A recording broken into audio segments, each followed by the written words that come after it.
Assalamualaikum warahmatullahi wabarakatuh. Halo gengs, jumpa lagi nih bersama Michan di channel Kisah Misteri.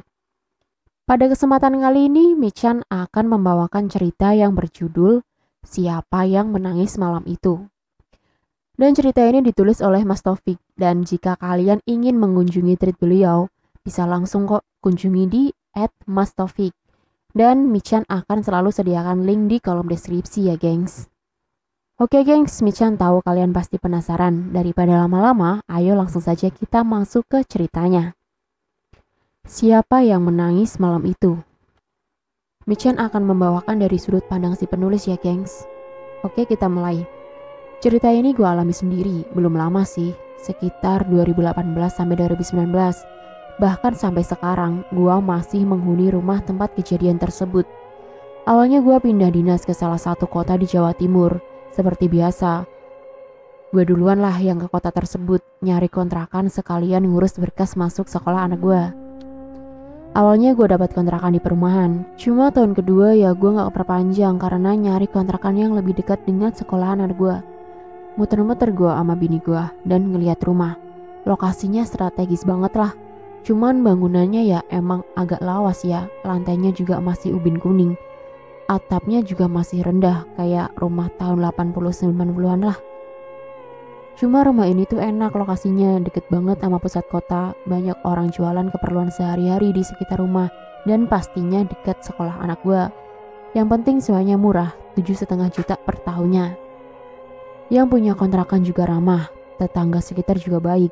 Intinya ya cocok lah sama rumah ini. Akhirnya kami ambil rumah ini, jadi sebelumnya gue jelasin. Rumah ini tuh ramai sebenarnya. Di samping kanan, kiri, dan belakang tuh ada rumah tetangga. Cuman di antara rumah-rumah ada semacam selesar. Kalau orang Jawa bilang itu lekong atau tertisan gitu. Lebarnya sekitar 1 meter. Cukuplah buat lewat satu sepeda motor. Dan sehari-hari memang digunakan untuk lewat tetangga-tetangga.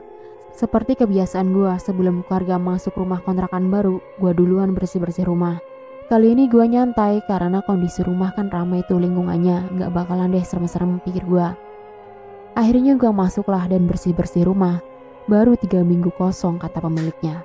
Cuman pas itu kotor banget, jadi buat jalan di ubinnya itu telapak kaki gue sampai hitam banget karena banyak debunya. Gue awali sih masuk ke setiap kamar ngucap salam. Di kamar depan sama ruang tamu sih adem-adem aja, gak ada feel horror sama sekali. Cuman gue gak tahu di kamar depan ada sosok anak kecil yang suka lari-larian di dalam rumah. Awalnya ya cuma ngeliatin lari aja gitu dari kamar depan. Dia gak nampak wajahnya ke gue sampai saat ini. Tapi wujudnya serupa anak kecil. Kelebatan kesana kemari sama rambutnya tuh tipikal lurus yang kaku gitu. Di kamar bagian tengah pas itu emang kosong, gue cuma ngerasa lembab aja. Tapi gue gak ngerasain ada sosok-sosok lain di situ. Fix, ini kamar buat anak gue. Selain paling adem, juga dekat dengan ruang keluarga. Masuk ke kamar ketiga. Tiba-tiba tenggok gue ngerasa dingin banget. Itu padahal masih pagi. Cuma hawa di kamar belakang ini beda banget. Di sudut kamar ini, gue ngeliat sesosok cowok. Posisinya waktu itu ngedudukin koper gue yang sebelumnya emang gue udah masukin rumah. Celana coklat, baju komprang gelap, wajahnya jangan ditanya. Gue gak berani ngeliat. Ucap salam, mundur pelan-pelan, terus gue lihat dia ngilang gitu aja. Asli, jantung gue ngap-ngapan. Jadi tipikal penampakannya itu gak yang ngagetin tiba-tiba muncul. Cuman emang kayak dia udah ada di situ duluan. Cuman ya kita baru ngeh kalau ada dia. Kayak dipaksa nengok ke sudut ruangan gitu. Hilangnya juga pas gitu aja. Ya gue pikir saat itu kali aja pengen kenalan ya kan, nunjukin kalau di situ ada penghuninya. Dan berarti kamar belakang ini paling pas kalau dipakai buat sholat, pikir gue gitu, biar adem lah. Mencegah terjadi penampakan yang aneh-aneh.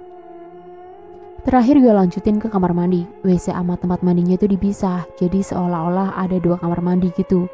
Mungkin menghindari kalau ada yang bokernya kayak bertapa gitu, ngalangin yang lain buat mandi. Nah, di depan kamar mandi ini persis gue juga ngerasain kurang enak hawanya. Cuma gue gak lihat penampakan apa-apa. Akhirnya setelah selesai masukin tiap ruangan, gue mulai deh bersih-bersih. Gak ada kejadian aneh selama gue bersih-bersih. Sekitar abis maghrib gue balik dulu ke kontrakan lama. Pas nyampe rumah, gue kelupaan kalau sapu sama penggi satu-satunya ketinggalan di kontrakan baru. Padahal kan mau dipakai buat bersihin kontrakan lama gue sebelum ditinggal. Akhirnya bini gue inisiatif buat ngambil. Gue pikir tuh sapu sama penggi udah ditaruh di ruang tamu, jadi gak bakalan deh masuk-masuk sampai ke ruang belakang yang gue pandang agak serem. Akhirnya gue izinin bini gue buat ngambil. Toh juga lingkungan rumahnya itu rame. Sekitar setengah jam gitu, istri gue balik dari rumah kontrakan baru. Habis naruh sapu sama penggi, dia bilang kalau tadi di ruang tamu ada yang berdiri gitu, hitam, gede, tapi diem aja, gak gerak, gak ngapa-ngapain. Ya gue bilang aja, mungkin itu bayangannya sendiri. Cuman kalau bayangan mah pasti ngikut gerak, ini diem aja. Tiba-tiba muncul gitu, untung aja gak jelas wujudnya. Jadi ya masih bisa agak tenang lah, anggap aja salah lihat doang. Singkat cerita kami pindahan ke rumah tersebut. Nyaman sih, meski bangunan agak lawas. Cuma lokasinya beneran strategis banget. Seminggu di situ nggak ada kejadian yang mengganggu. Oh ya, jadi gue ini juga koleksi keris. Ya nggak banyak sih, cuma mengagumi metalurgi orang zaman dulu. Dan gue nggak menyasar bagian esoterik keris karena emang gue nggak paham masalah gituan. Semata-mata gue suka secara fisik dan budaya. Ntar bakalan ada kok hubungan antara beberapa keris gue dengan kejadian di rumah kontrakan gue kali ini. Meski gue bilang juga gue gak paham sama sekali tentang esoterik atau isi-isi atau semacam kodam dan lain-lain lah tentang keris. Kalau gue suka ya gue beli aja gitu. Suatu ketika gue habis beli keris baru. Bukan keris sih, tapi patrem agak pendek di bawah 25 cm panjangnya. Seperti yang lain, gue pasanglah di dinding ruang tamu. Malamnya gue tidur-tiduran bareng anak istri gue di ruang keluarga sembari nonton TV. Dari tempat gue tiduran sih gue bisa lihat jelas ruang tamu. Nah pas itu dari sudut mata gue kok ngerasa ada sesuatu di ruang tamu gerak-gerak. Otomatis lah gue nengok. Nah di ruang tamu itu gue ngeliatin sesosok makhluk. Kayak cewek gitu, matanya hitam semua, wajahnya putih. Ya bukan putih pucat gitu sih, tapi beneran putih kayak kapur. Rambutnya juga panjang, putih. Dan seremnya, matanya yang hitam itu membelalak, tangannya nunjuk ke arah gua, gak tahu maksudnya apa. Takutnya kalau gua kabur, ini anak bini gua pasti pada panik. Akhirnya gua diam aja, liatin TV lagi sambil ngalingin pandangan anak bini gua ke arah ruang tamu. Gua beli keris baru ini sejenis patrem. Keesokan harinya, anak gua yang kecil bilang, "Pak, tadi malam ada temen kakak kesini, tapi mukanya putih, rambutnya juga putih." Lah, ternyata dia juga lihat. Dimaksud teman kakaknya mungkin karena posturnya setinggi anak gue yang pertama. Nah, anak gue yang cerita kalau tuh cewek masih suka jalan-jalan di sekitaran rumah kami. Waktu itu bahkan katanya lagi ngeliatin kami ngobrol. Katanya dia gak suka kalau diomongin. Sejak peristiwa itu, anak gue yang paling kecil jadi penakut. Kemana-mana gak berani sendirian. Yang akhirnya berimbas ke bini gue. Karena sering denger anak gue ngeliat ini itu dan ikutan jadi takut. Oh iya, gue gak tahu ada kaitannya atau enggak. Beberapa hari sebelumnya, bini gue kehilangan baju. Ya bukan baju bagus sih, kaos biasa gitu. Cuma emang sering dipakai karena nyaman aja. Selisih beberapa hari kemudian, lagi-lagi bini gue kehilangan baju. Kali ini baju beneran baru aja dibeli. Dicuci, tahu-tahu udah hilang. BTW jemur bajunya itu di belakang rumah, di selasar yang kadang dipakai orang lewat. Tapi yang anehnya bukan bajunya yang hilang, cuma 2 minggu setelah 2 baju itu hilang.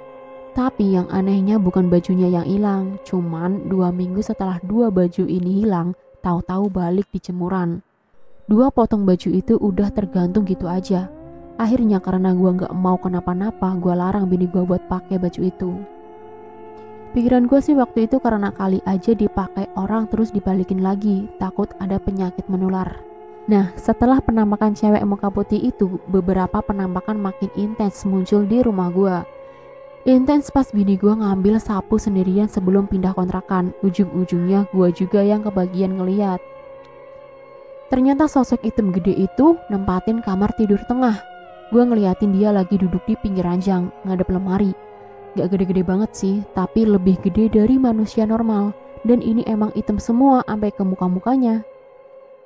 Dan lagi-lagi anak gue yang kecil juga ikutan lihat. Katanya semalam ada orang hitam duduk di tempat tidur kakak. Sementara kamar itu emang kosong karena anak gue yang pertama sekolah di Semarang. Kalau sama si muka putih dan si badan hitam, anak gue gak terlalu takut gitu, biasa aja katanya dia. Yang dia takutin katanya yang ada di belakang, di dapur dekat kamar mandi. Cuman dia gak pernah mau cerita bentuknya kayak apa. Hingga suatu malam gue dengar suara kayak cicit ayam atau entah burung. Gue mikir sih ayam karena di belakang emang ada kandang ayam milik tetangga gue. Itu berlangsung sampai semingguan lebih lah, tiap malam. Biasanya sekitar sebelum tengah malam sampai jam 2-an. Hingga suatu ketika gue ngobrol sama bini gue soal suara ayam yang tiap malam berisik. Dan bini gue kaget, dia bilang gak ada ayam di kandang belakang. Udah dikosongin lama semenjak kami nempatin rumah, takut kotor kata tetangga gue waktu itu. Gue cuma melongo. Ya kalau suara burung sih mungkin hanya lewat aja atau hanya 1-2 kali gitu. Ini suaranya ramai banget dan intens sampai beberapa jam. Terang aja kan gue ngerasa ada yang aneh. Sorry ya, gue ceritanya terkesan peristiwanya itu lompat-lompat. Mungkin karena emang banyak banget sih peristiwa yang terjadi, jadi saling tumpang tindih gitu. Tapi masuk ke inti cerita, gue coba bikin runut. Beberapa hari setelah suara ayam, kebetulan temen gue yang udah lama gak ngontak itu telepon. Nah, temen gue ini paham banget soal esoteri dan hal mistis. Cuman sekarang tinggal di luar Jawa. Tiba-tiba pas telepon, temen gue itu bilang gini, "Mas, kamu kok punya rawatan yang serem?" Bingung juga kan dengernya gue. Terus dia nyuruh gue pegang semua keris gue satu persatu, mau dicek gitu katanya sambil telepon. Pas bagian gue pegang patrem yang gue ceritain di awal, dia ketawa. "Ini mukanya putih kayak kapur. Agak usil juga sih yang ini, lepasin aja." Nah ternyata si muka putih itu bawaan dari patrem gue. Terus sekalian dong gue ceritain beberapa kejadian sebelumnya. Katanya sih yang hitam di ruang tengah itu cowok, di ruang belakang sama anak-anak di kamar depan itu asli emang tinggal di situ. Gak ganggu sih, cuma kadang ngagetin aja katanya. Tetapi ada makhluk dari luar yang katanya masuk ke rumah gue. Teman gue ini cuman belum berani ngusir atau gimana-gimana karena belum jelas tujuannya. Dia berkeliaran di sekitar dapur, tempat anak gue sering ketakutan. Sesuai saran teman gue, akhirnya patrem tersebut gue hibahin ke orang. Harapan gue sih anak gue juga agak tenang, gak ketakutan kayak sebelumnya. Tapi ternyata pikiran gue salah. Anak gue makin sering ketakutan, bahkan tiap kali gue sholat, anak gue langsung nutup telinga. Dia bilang berisik. Ada suara orang menggeram keras tiap kali gue sholat. Dan cuma anak gue yang denger. Kejadian sampai beberapa hari, hingga akhirnya anak gue sakit panas. Gue periksa ke dokter, katanya cuma gejala flu. Anehnya sih, batuk enggak, pilek enggak, radang juga enggak. 3 hari panasnya gak turun. Gue bawa aja ke dokter yang lain. Dokternya bilang gak ada penyakit. Hingga cek lab juga gak ada sesuatu yang abnormal. Sampai suatu malam gue tidur. Belum beneran tidur sih, baru merem aja gitu. Nah pas gue merem itu tiba-tiba di depan gue ada cowok tidur persis di hadapan gue. Ekspresi mukanya itu marah. "Jangan tidur menghadap yang sama denganku. Pergi," ujarnya. Sontak aku terbangun. Anakku yang kebetulan udah tidur di sebelah langsung gue bawa. Lalu gue pindahin ke kasur yang lain. Kebetulan malam berikutnya malam Jumat Kliwon. Gue seperti biasa sih bersihin keris koleksi. Oh ya, gue milih bersihin keris waktu malam Jumat bukan apa-apa, cuma biar gampang aja diingat gitu. Di antara koleksi gue ada satu keris sepuh atau tua. Keris ini berpamor wengkon. Dapurnya tilam ulih. Pas gue bersihin yang satu ini lancar aja sih. Cuma tiap kali gue sarungin ke warangkanya, terus gue taruh di meja, dia kayak melompat keluar. Bukan melompat dalam artian sebenarnya ya, tetapi lebih ke arah keluar sendiri sampai setengah bilahnya. Padahal seharusnya kalau udah disarungin, dia kan kenceng, gak gampang lepas. Itu berulang-ulang sampai 3 kali. Oke fix, gue menangkap keanehan di sini. Akhirnya gue sudahin nih aktivitas bersih-bersih keris. Waktu itu sekitar pukul 11 malam sih. Gak berapa lama gue udah mau tidur. Listrik pun padam. Anak gue yang kecil juga masih demam. Jadi gue jagain anak sambil ngipasin pelan-pelan. Bini gue juga bangun waktu itu, jagain si kecil. Gak ada yang aneh malam itu. Cuman tumben banget malam itu suasananya beda dari biasanya. Sepi, bahkan suara nafas gue pun terdengar. Cuman sepi yang model kayak gini nih yang justru bikin gue merinding. Rumah gue yang notabene di dekat pusat kota bisa sepi seperti ini. Bahkan suara satu atau dua sepeda motor yang biasanya masih lewat, kali ini sama sekali gak ada. Gua sama bini malam itu juga cuma bisa diem, kayak enggan ngeluarin suara gitu. Mungkin juga terbawa suasana sunyi yang aneh itu. Hingga lepas tengah malam, sekitar jam 2-an, listrik nyala kembali, dan gua habis itu ketiduran di samping si kecil. Subuh seperti biasa, bini gua nyapu halaman depan. Tiba-tiba dia dipanggil sama ART samping rumah. Jadi ibu ART ini nanyain, semalam saat listrik mati itu dia dengar suara cewek nangis. Lama banget, dari rumah gua asal suaranya. Nangisnya kayak ngerintih gitu. Bini gua tentu saja heran, semalam kan kami nungguin si kecil dan gak denger sedikit pun suara orang nangis. Penuh tanda tanya, bini gua terus cerita ke gua. Nah, pas bini gua abis belanja ke warung di depan rumah, lagi-lagi yang punya warung juga nanyain, semalam kok ada suara cewek nangis di rumah gua. Cuman suaranya serem, makanya dia nanyain, soalnya dia yakin bukan suara bini gua. Kebetulan tetangga gua yang belakang rumah persis yang waktu itu belanja juga nanyain kalau dia pun dengar suara cewek nangis. Lama banget nangisnya dan kayak ngerintih gitu. Otomatis bini gue antara takut dan penasaran kembali cerita ke gue. Iseng aja sih gue bilang, coba tanya ke tetangga yang samping sana, soalnya samping kanan. Depan dan belakang udah denger semua, tinggal dia yang belum cerita. Bini gue ternyata beneran tanya ke tetangga gue. Pas itu tetangga gue bilang gak denger sih, soalnya sebelum mati lampu dia udah tidur. Tapi anaknya tiba-tiba nanyain kalau dia denger suara cewek nangis. Jadi malam itu anaknya gak sengaja kebangun pas mati lampu. Beberapa saat kemudian ia mendengar suara cewek nangis, lama banget. Dan anehnya dia tuh langsung rasa takut, gak berani ngintip. Akhirnya dia pasang headset semalaman plus telinganya ditutupin bantal. Begitu dengar keterangan dari bini gue, otomatis feeling gue makin gak enak. Belum lagi demam anak gue gak kunjung turun. Akhirnya gue inisiatif telepon mertua, minta tolong jemput anak bini gue, biar sementara di Semarang dulu. Gue curiga juga sih, jangan-jangan anak gue kena efek gangguan yang gak wajar ini. Paginya anak bini gue berangkat ke Semarang, dan otomatis gue sendirian di kontrakan. Asli, waktu itu tuh di rumah gue ngerasa bener-bener mencekam, padahal di samping gue itu persis warung nasi. Jadi subuh juga udah rame orang beli lauk dan nasi. Tapi entah kenapa sejak peristiwa suara ayam, warung nasi yang biasanya rame banget jadi lumayan sepi.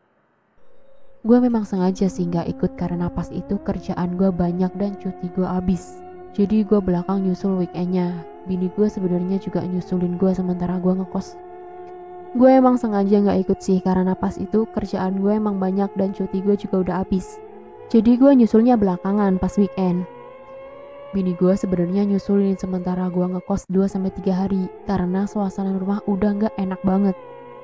Gue mikirnya sih yang utama biaya, dan yang kedua antara gue lumayan takut tapi gue juga jengkel dan penasaran sebenarnya ini gangguan apa. Awal nempatin ini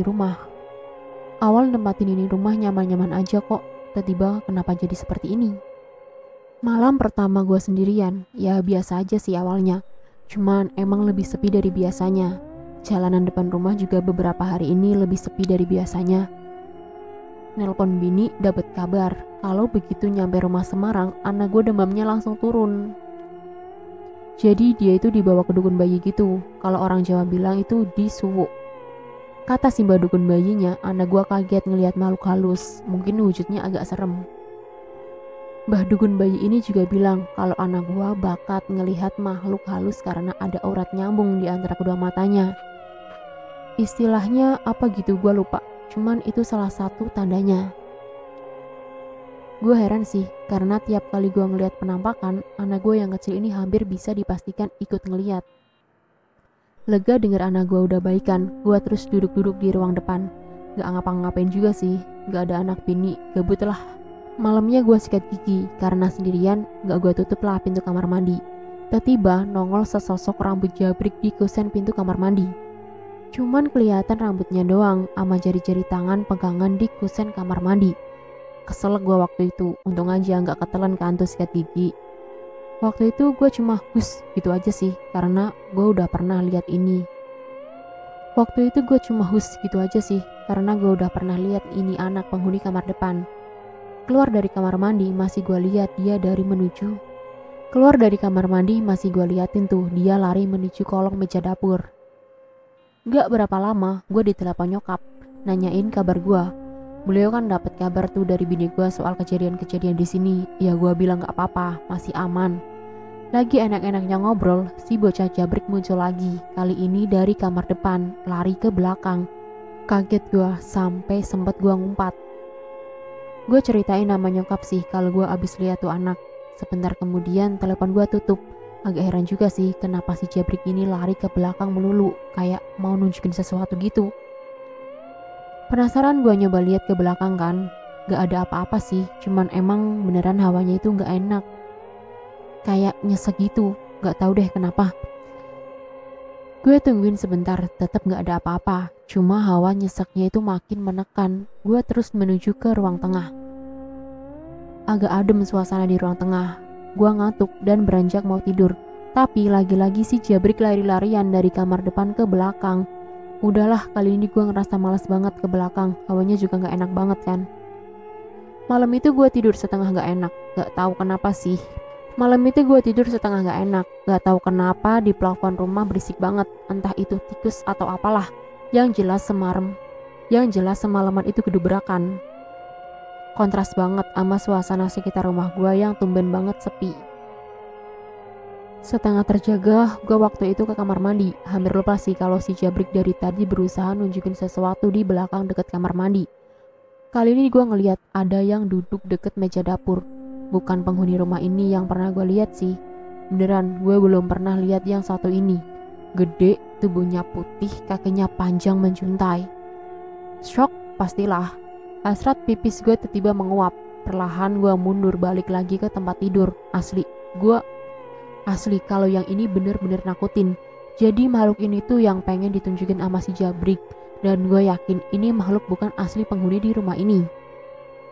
Mungkin penghuni asli rumah gue juga pada gak nyaman dengan kehadiran makhluk ini. Malam itu sampai pagi gue gak bisa tidur. Antara waspada tuh makhluk muncul ngikutin gue ke kamar, ama mikirin apa dan kenapa makhluk itu nongkrong di rumah gue. Azan subuh, suasana mencekam udah luntur. Ngantuk banget sebenarnya. Cuman ada beberapa kerjaan yang dekat sama deadline. Gue mulai aktivitas pagi kayak biasanya. Nah, siangnya nyokap gue telepon lagi. Katanya ntar sore suruh jemput. Nyokap mau nyusul gue kesini, anterin titipan dari Pak Kiai. Kaget juga sih denger nyokap mau sendirian nyusul gue naik bus.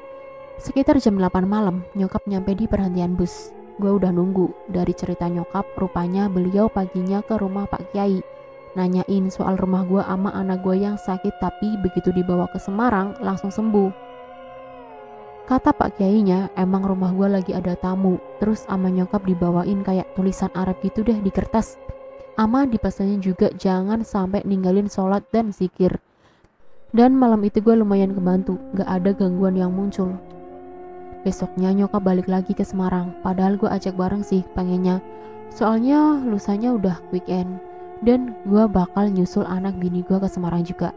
Cuma kata nyokap gue kasihan adik gue gak ada yang masakin. Kembali ke malam setelahnya, agak tenang sih rasanya. Entah kenapa rumah gue lebih terasa terang aja. Cuman tetap aja hawa belakang rumah gue masih lumayan suram. Malam itu gue ketiduran di kamar tengah, tempat si badan hitam sering nongol.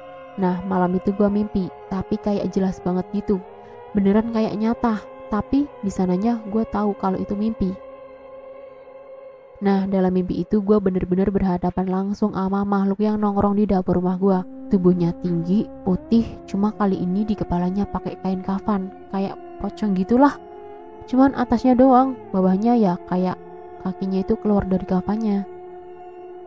Di sini gue tanyain mau ngapain dia gangguin keluarga gue, tapi dia nggak bisa ngomong kayak orang biasa. Cuman suara menggeram-geram doang gitu. Terus dia berusaha kabur loncat keluar rumah. Pas dia loncat, itu gue sempet tarik kain di kepalanya. Entah gue gak tahu ilmunya, tapi gue waktu itu pegang ujung kafan di kepalanya. Dan gue ancam dia. Gue suruh ngaku siapa yang nyuruh dia. Kalau gak ngaku, gue potong kain di kepalanya dan bakalan gue bakar. Itu setengah pocong masih cuma mengeram-ngeram. Tapi anehnya wajahnya yang putih tiba-tiba berubah jadi wajah manusia biasa. Gue masih ingat wajahnya, cuman gue gak kenalin. Agak gemuk-gemuk gitu sambil melotot kayak minta dilepasin. Nah pas itu gue tiba-tiba kayak dibangunin. Pas bangun posisi gue udah duduk kayak posisi mimpi gue lagi nahan badan si pocong di bawah. Tangan gue juga masih ngerasain bekas megang kain pocong itu. Banjir keringat saat itu kayak beneran abis olahraga lah. Waktu itu sekitar jam 2an pagi. Gue duduk bentar nungguin subuh sambil lihat TV. Mikirin mimpi gue juga yang bener-bener kayak kejadian nyata. Pagi harinya waktu subuh, warung di sebelah gua yang beberapa hari sepi banget seperti yang gua ceritain di awal, tiba-tiba rame aja. Emang sebelum kejadian aneh di rumah gue itu warung sebelah ini tuh rame. Cuman beberapa hari ini sepi banget. Pagi ini aja balik rame lagi. Dan hampir 6 bulan setelah kejadian itu, warung nasi sebelah masih tetap rame. Akhirnya gua mikir, mungkin warung nasi sebelah sempat dapat kiriman gitu deh. Cuman ya kiriman kadang mampir ke rumah gua. Sampai sekarang juga anak gue udah tenang. Kadang kayak kaget sih kalau di kamar. Mungkin si Jabrik atau si Item yang kadang muncul. Cuman anak gue gak terlalu takut. Yang masih jadi pertanyaan gue sampai sekarang sih, siapa yang nangis malam itu? Semua tetangga kanan, kiri, depan, belakang denger dengan jelas dari arah rumah gue. Tetapi gue sekeluarga gak ada yang denger sama sekali. Entah ada kaitannya sama si pocong atau enggak, gue beneran gak tahu. Sebenarnya sih gue pikir ceritanya emang cuma sampai sini. Kejadian aneh setelah gue mimpi bertengkar sama pocong nyaris gak ada. Palingan juga si Jabrik atau si Item doang yang muncul. Cuman ada penjelasan dari temen gue yang tinggal di luar Jawa. Jadi emang dia ngeliatin tuh pocong emang kiriman dan bener bikin gak nyaman penghuni asli di rumah gue. Mohon maaf ya kalau ceritanya agak ngegantung. Cuma emang gitu sih kejadian yang gue alamin. Sedangkan yang nangis malam Jumat Kliwon itu, dia gak bisa ngelihat kejadiannya karena udah kelewat jauh. Dia pun gak tahu. Tapi kemungkinan besarnya justru malah penghuni asli di rumah gue yang gak nyaman dengan kehadiran pocong itu. Dan keris gue yang nolak masuk warangka itu ngasih tanda gak nyaman penghuni-penghuni asli rumah gue. Gue juga masih tinggal di rumah ini sih, cuman hawanya udah beda banget, gak seram kayak dulu lagi. Dan selesai. Sekian dan itulah akhir dari kisah misteri yang berjudul Siapa yang Menangis Malam Itu. Tapi cerita ini masih gantung kan gengs? Belum tahu kan siapa yang menangis malam itu. Karena apa? Karena penulis juga nggak tahu siapa yang menangis pada malam itu. Oke gengs, di sini Michan cuma mau berpesan ya gengs. Tetap hati-hati dimanapun kalian berada. Karena dimanapun kalian berada, walaupun nggak terlihat, gaib itu ada gengs. Karena kembali lagi seperti pepatah mengatakan, di mana kaki dipijak, di situ gaib dijunjung. Akhir kata Michan ucapkan terima kasih nih gengs buat kalian yang mau menonton video kali ini. Dan tak lupa Michan ingatkan untuk tekan tombol like, comment, share, dan subscribe ya gengs. Dan jangan lupa juga nih coret-coret di kolom komentar ya jika ada penyampaian kata ataupun kalimat yang kurang tepat. Dan jika dalam cerita ini terdapat nama tokoh dan tempat yang sama, itu hanya kebetulan semata gengs. Sekian, bye-bye. Wassalamualaikum warahmatullahi wabarakatuh.